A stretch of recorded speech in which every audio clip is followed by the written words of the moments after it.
हिमाचल प्रदेश के मंडी जिले को देवताओं का भूमि माना जाता है, जहां देवताएं सीधे या परोक्ष रूप से लोगों के साथ इंटरैक्ट करती हैं। यह कहानी किसी विशेष घटना के दौरान किसी व्यक्ति द्वारा महसूस की जाने वाली वास्तविकता है।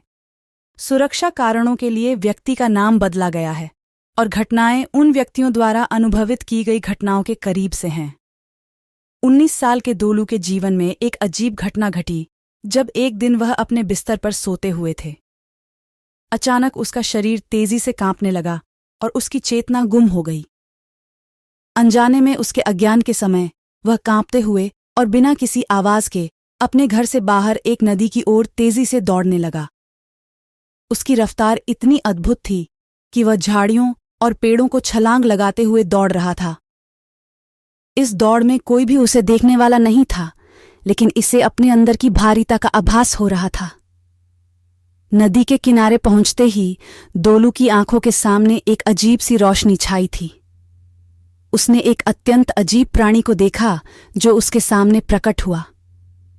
वह प्राणी दोलू से अपने कुलदेवता को याद करने को कहता है और फिर तेजी से उसकी चेतना गुम हो जाती है। कुछ क्षणों के लिए दोलू नदी के बीच में चला जाता है, जहां उसकी चेतना वापस आती है।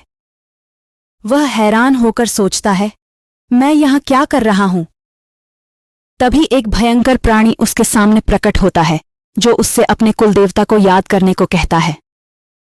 फिर अचानक उसकी चेतना फिर से गुम हो जाती है। प्राणी ने दोलू से कहा कि यह सब एक आरंभ है और उसे अपने कुलदेवता की शक्ति प्राप्त करने से पहले और कुछ परीक्षण देने होंगे। उसे इस कार्य के लिए चुना गया है और उसे अपने पूर्वजों की शक्तियों का वारिस बनने का अवसर मिला है। दोलू अपने जीवन के इस अद्वितीय क्षण को समझते हुए उस भूतनी के साथ अपने कुलदेवता के पुत्र बनने की ओर एक कठिन यात्रा का समर्पण करने का निर्णय लेता है। प्राणी ने दोलू को कई परीक्षणों का सामना करने के लिए मुकाबला करने का आदान प्रदान सिखाया, जिसमें उसको अपनी शक्तियों को साबित करने का मौका मिला।